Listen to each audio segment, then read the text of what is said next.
Zelan sortu zen? Bizkarrez ogitegiak ja beti ditu 50 urte baino gehiago, zelan sortu zenuten enpresa hau?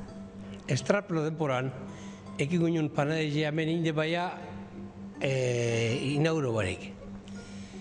Da, gero estrapelo pasarien barro da geldik, eta nik urte estudik amaitu nazenien, ordu laite beretu naben, hori zabaldun bihu, eta bueno, alantxipa zabaldu ginen. Eta zer deko ogi honek, hemen mai gainean deko guzan ogi hauek, zer daukie horren beste denboran eta irauteko eta modu berdinean jarraitzeko egiten?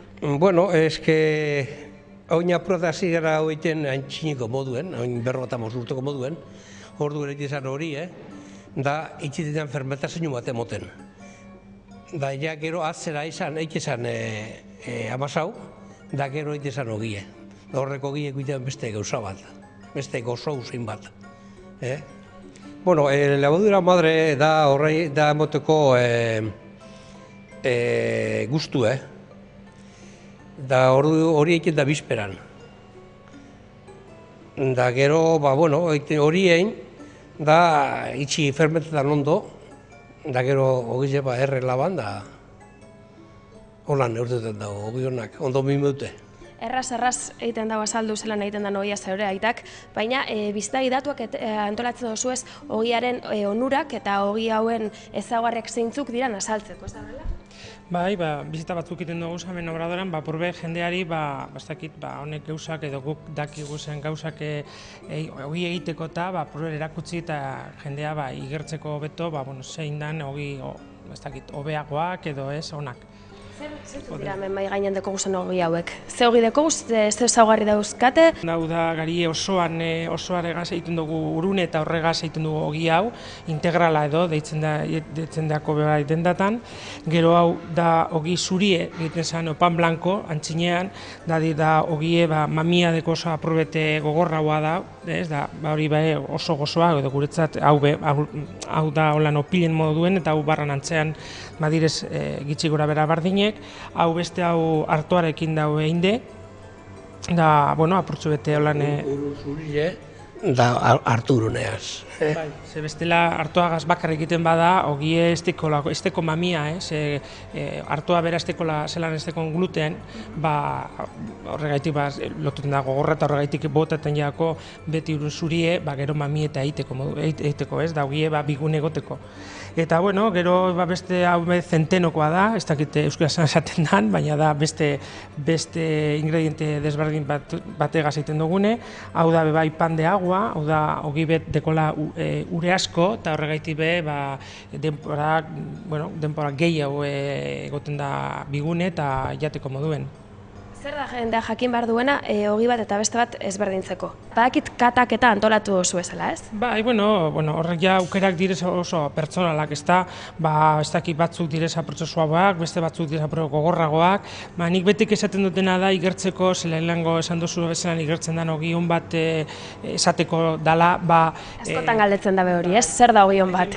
Nik esaten dut beti usindu egin behar da ogie, hor igertzen da, lehenengotaz hori da guretzat garrantzitsuena, ez? Usindu ondo eta ikusten da usina da probetedeko mamiaren legamia gaitik eta gero masa madre gaitik ziguk horretan aitek beti importantzia asko bota berriakola eta horregaz bakarrik ez dugu lortzen ogia bera bizi luzeagoa ekiten dagoela, baizik eta gero usin eta zaporea hobeto edo hobeagoa dela.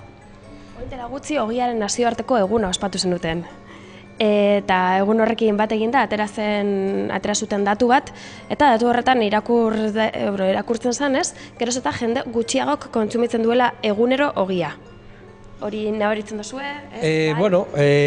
Oin 50 urte, persona bakotxak jaten genuen 125 kilo urtien. Datua ondo ikasitareko, Da, oin gauz 54 erolan. Klaro, jentiek beste beste facilidade batzuk erosen dauze hamburguesas horre gauzok, baina gero horrek usten da kolesterola. Ogize da alimentu bakarra kolesterola kontrasten dagoena. Da gero bakizue, guk jaioten gainien, Da lehenengo alimentua horre dut nien beteko guzti egiten du. Da, un urte hartzen burbe, un urte noten hau ikaten. Zut jate buzu txuleti edia ez jo kantzoiten zara, ez da? Beha, ogila segundo bez. Igual ez dakit, dinot, askotan entzun izan dugu ogiak asko loditzen dagoela. Igual izan daiteke hori bai arrazoi bat. Hori medikuek egin dabie erru asko, ze nire modukuek tripia eskunezkero, eitea ben ezagida ogiek endu. Claro, ogiek endu ezkero badakizie ez du launtuko. Ze ogize loditasune badau kaloria zagaiek, ogiek ezin da loditu, ze dau, hirugarren alimentu gitxina deko zela kalorias, ordu ezin da loditu. Loditzen dau, untuten duzune, gorrepai. Lehen ikustu zuzio zen mutikuek, mutiku izin nintzen, ordu atxinio ez da, da guk egin merenen dau bokadilu, ogi ondize, da txokolate txikize. Oin ikustu duzu mutikurik bokadilu gaz, igual 10 minetik bat. Hoxe da diferentzia. Oin mototzie bat donuz, obolikao, grasa utze, da horrik bastan da. Eta oin, egin behar dut galdera, presioa. Askotan entzun izan dugu ogiak nahiko garestia direla, ez? Ez dakit, barra bategaitik euro bat eta 20 zentimo edo eta 25 zentimo ordaintzea nahiko txo da, ez?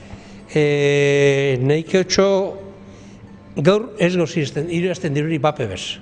Nik betik izaten dut, nik egitaunak betik egiten dabe, ogien asuntoa, presioa, zesaten dabela, ogie dala alimento de primera necesidad, jende guztiek izaten dabe.